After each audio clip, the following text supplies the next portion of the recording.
Hello and welcome back to another YouTube video. Today I'm going to be following up with the full list of 12.23 changes. So to begin with, the Zeri changes are on a different document. They basically, I talked about it yesterday, they basically just push less about being ranged and fast and put it more into damage and other tools within her kit. I'm pretty sure the E is getting more damage from in the follow through, and it's now no longer gated by 3 shots. It's like a 3 second cooldown. Those are the main ones. Scion is getting less mana restricted, which I don't think fixes his problems, but we'll have to see how that one goes. It's it's a decent amount. That's like one more Q plus increased mana growth. You're maybe looking at 1, 2, maybe even 3 more Qs during laning phase. It makes D Shield probably his best starter item. You're no longer needing corrupting. I didn't usually go corrupting anyway. I'm not a huge corrupting pot enjoyer, but there are values to going corrupting pot every so often. So it's less restrictive. Plus Q based damage, quite nice for those Q taps. Your damage is now quick. I mean, you can quickly one shot someone if you need to quickly pop them, get out, kind of thing. Because it's 10. It's pretty generous. Cho'Gath is getting more mana restore on his passive. This is pretty huge, actually. Though it allows him to queue backlines and restore a significant amount of mana compared to well, it's you're gaining what, for 4.5 if you're killing all 3 of the backlines, and you're gaining health still at the same time.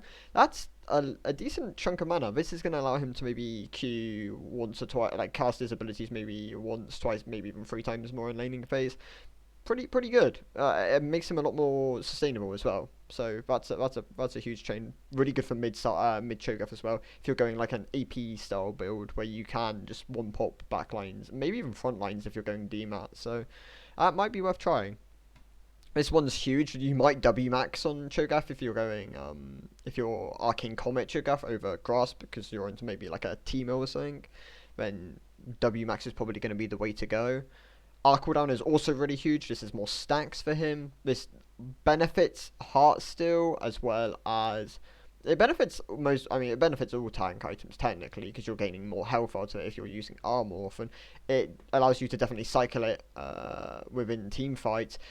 It's kind of hard to tell if this actually does a lot because it might be a case of its cooldown isn't lower because you're not already building a lot of CDR on Cho'Gath. Its cooldown might not be low enough during the late game team fights that you can cast it twice. But if it is, maybe like an Ultimate Hunter, Lucidity, Heartsteel, and some sort of CDR item second, maybe you can cast it twice in a team fight because that's gonna be 2 lots of 1k plus damage. That's huge.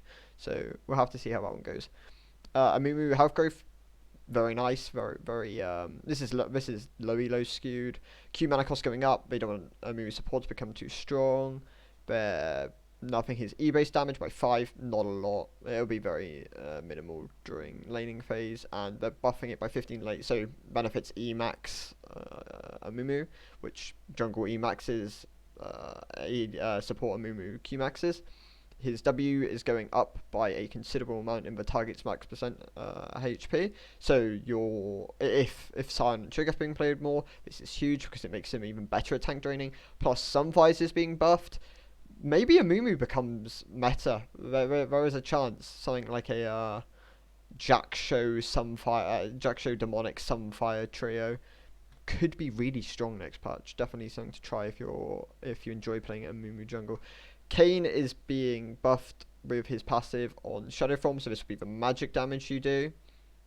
And the EAD ratio is coming up. This is actually 13 to 30, not 13 to 40. This is being changed. As well as Malphite's W isn't actually getting buffed. I'll cover this one in a second. But yeah, Maokai's getting some really nice changes. The healing's going back up. Really good for Heartsteel Maokai. More health, more healing. This can convert into a lot of healing late game fights. So this could be really scary for late game Maokai. If you're against late game Maokai. The monster damage is pretty trivial. That combined with the damage on the Q going up. This is a really huge Maokai jungle buff. His Q is going to be doing upwards of 700 damage when you have this full rank. Because you'll probably have demonics in amongst here. So what you're doing 270, maybe not. I mean, it might be that high. Because you're doing the percentage health, which is 3%. You'll be doing 470 through this, and you'll be doing a bit of demonic. If you have AP, then you'll be doing a bit of damage through demonics. So it might be around 700 damage per Q, which is a lot for jungle Maokai. Definitely worth playing. Might one-shot raptors. I don't really know what the health looks like in the jungle at the moment, but definitely a chance that becomes really strong. Gonna be, I think Zack's probably the biggest winner at the moment. This healing buff alone is huge. 6.25 to 7. It's really big at late game ranks. Plus, he's really good with Jack Show Demonics. People are building him wrong at the moment. People are building him Heart still, which don't. Jack Show's a pretty good Zack item. His Q cooldown is going down by 1 second at all ranks. That's also really, really big. Cast it more often. Gain more health out of it if you're synergizing with passive. It increases the value of Revitalize, increases the value of Spirit. Very big change. Same goes for W. I'm pretty sure his W is getting a reduction. Oh, I mean, Q. Actually, they seem to have taken it. His W was going to get cooldown reduction, but it doesn't look like that's going to go live anymore. But more damage on with max health. Pretty nice buff to Zack's Q damage. So probably going to be pretty strong. It sucks that they removed the W changes, because that was the big one, but even without them, it's still pretty nice. Tom Kench is getting AP, so he is getting plus 2% AP per 100 bonus health, so the ratio is going up by 2%. I don't know what this entails. I'll be interested to see. I don't know if this increases his current AP, whether this increases his passive damage. It's a nice change because it encourages demonic Tahm Kench, which I really enjoyed. I think it's really good. It'll probably be Heartsteel, Lucidities or Swifties. Both of these boots are stronger than Marks and Tabais. Marks are also pretty good. Tabais is by far the worst boots. If you can build other things than Tabais, it's good. He's getting AP ratio buff on Q, really good, 100, so you'll be getting full value out of that demonics and the damage on Q. The healing is going up by a massive amount. This is very scary because pre-nerf Tahm Kench was broken because of this. So, but I'm pretty sure this went up from 5 to 9, considerably.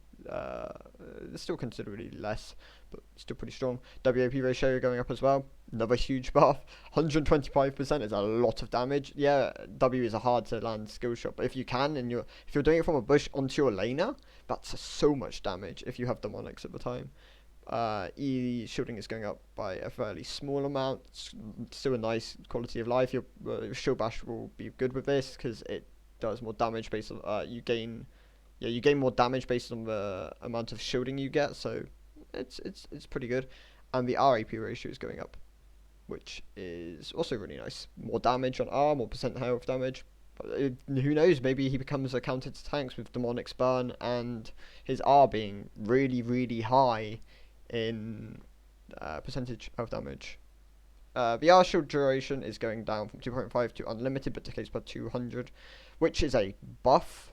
Pretty huge buff from what I can tell, because 200 per second, you're losing 500 at the point of which the shield would have gone by then, which is actually, I'm pretty sure Tahm Kench can shield for like 1k if you have AP and max R. The shield is kind of absurd on this ability, so this could be broken, but we'll have to see. Maybe AP Tahm Kench support becomes really, really oppressive and has to get nerfed.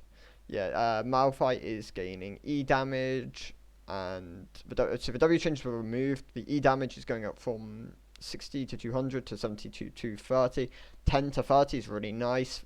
Maybe WE max for your grass builds becomes stronger, so you run them into more melee matchups.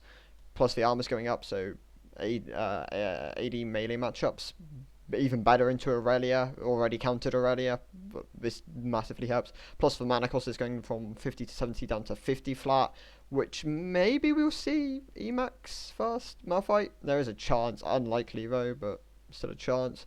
Yuumi is being gutted with this patch. The 0.5 of root duration and 4 seconds at base for the passive.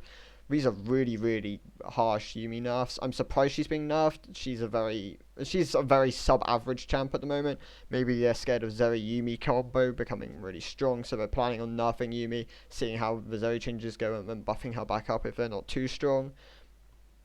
Syndra is losing a bit of damage on her W, and her EAP ratio and E cooldown are going up, which is really it's big because Syndra is very reliant on one-shotting you, and if Syndra loses 10% damage on her E, that's really going to hurt. So we'll have to see. This could. But the thing is, Syndra's going to be a really volatile champion. Right now, she is too strong and she does need to get nerfed, but this could be too much. So, well, yeah, we'll have to see how that one goes.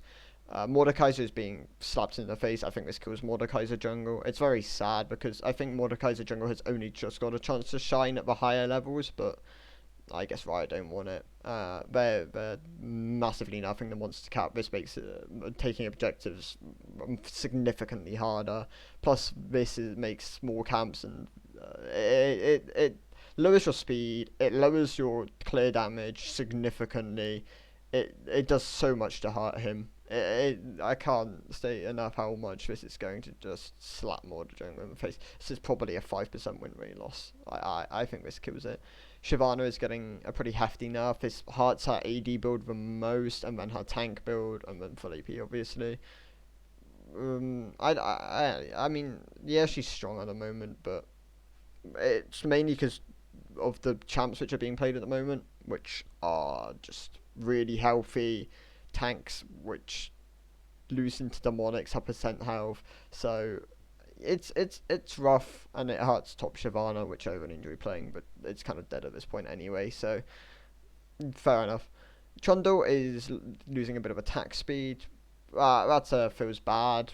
Trundle is very reliant on his attack speed, so he can continuously hit you with his Q amp damage on your autos. His R is losing 5% at max rank. Hurts Trundle's scaling, hurts his early game. Trundle might still be strong, but it's still a chunky amount to lose. And Leah's Q is going down by 30 damage late, but going up by 10 early. This hurts her later game by a massive amount. It's 30 damage lost. She'll still probably be good. I don't think this will kill her, but it's a lot of damage to lose on one of your most spammable ability. Castlevania is being adjusted with his E. It now no longer requires other people to cast. It's on like a 22-second cooldown, and I'm pretty sure the damage has gone up. Dr. Mundo is being hard nerfed. It's like all negatives around the board. I think he gains a bit more health and can clear camps a bit quicker, but it's just a big nerf. Sunfire's buff is huge. This is almost a 300 plus gold swing, so definitely consider buying this item if you continuing to buy this item if you already did. I think it was kind of good. I mean, it was borderline OP, I think, from what I could see at least. But the numbers on it, sometimes it's very it's not the damage on the item isn't going to mean a lot because you're already killing them. Just the damage is currently ticking. But who knows? Maybe this just makes the item overpowered, and we see it like as a fast rush into AD matchups if you don't particularly like Iceborne and Machine on Iceborne. Ravenous Hydra is getting a pretty big slap in the face. The splash damage reduces the healing, as well as the healing going off the stacks. These are two pretty big nerfs. Maybe this will get rid of some of the more niche picks which are being played at the moment. Your Kleds, your Trindamirs, your Graves in the mid lane. It would suck. I like these more unique picks, but Ravenous needed to be nerfed. This item was just so broken. But it'll be interesting to see where it put it sit, because I reckon this will probably balance the item. Maybe it stays on the strong side, but if the champs aren't building it first and building it second as like a stacking option, yeah, I think it's pretty good. And the jungle adjustments, which I covered yesterday, nerf to green smite, and overall just trying to give more health back to junglers during their clear, which I think is not bad. So cool. Thank you guys for watching. Like and subscribe, and I will see you in the next one. Goodbye.